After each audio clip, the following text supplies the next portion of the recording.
circumstances should we relieve pressure on Iran relative to ballistic missile capabilities and arms trafficking? But that's what we just did. Mark Thiessen is a Fox News contributor and a former chief speechwriter. That's exactly what we did. They put it in at the last minute after they said we have to stick to nuclear. Don't talk to us about your hostages. Oh, but we'd love for you to lift this arms embargo. And we did it, even though that's Martin Dempsey saying that's a red line. It's amazing. I mean, does Barack Obama ever listen to his military advisors about anything? I mean, the nuclear side of this deal is bad enough. But just a week ago, both his chairman of the Joint Chiefs of Staff and his Secretary of Defense warned that under no circumstances should we be lifting the arms embargo or the restrictions on ballistic missiles. And he ignored their advice and did it. And it's not just them. General Lloyd Austin, the commander of CENTCOM, said just 4 months ago, in addition to its nuclear program, Iran has the largest, most diverse ballistic missile arsenal in the Middle East.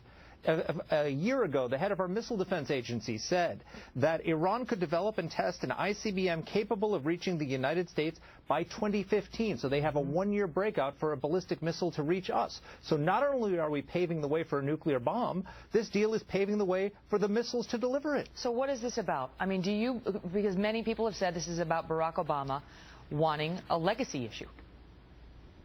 It's very much about him wanting a legacy issue. I couldn't agree more. But I mean, his legacy, his insistence on a legacy is constantly interfering with our national security. He wanted a legacy of pulling all of our troops out of Iraq. Our military commanders told him don't do that. He did it anyway, and he's got a legacy of having given us the rise of ISIS. Now he wanted a legacy of a nuclear deal, and now our military commanders told him don't lift the sanctions on ballistic missiles and on weapons, and he's doing it anyway. They're getting his legacy. So Iran gets $100 billion.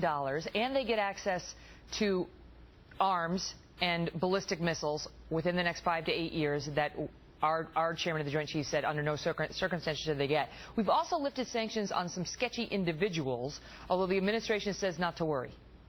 Yeah, according to the Iranian side, they've put this out. The sanctions are lifted on Qasem Soleimani, who is the terror mastermind of Iran. This man is responsible for the deaths of more Americans than any living terrorist. He's personally responsible for 1/3 of the U.S. casualties in Iraq during the Iraq War because he created and funded the Shia militias and gave them explosively formed penetrators that killed literally hundreds of American troops.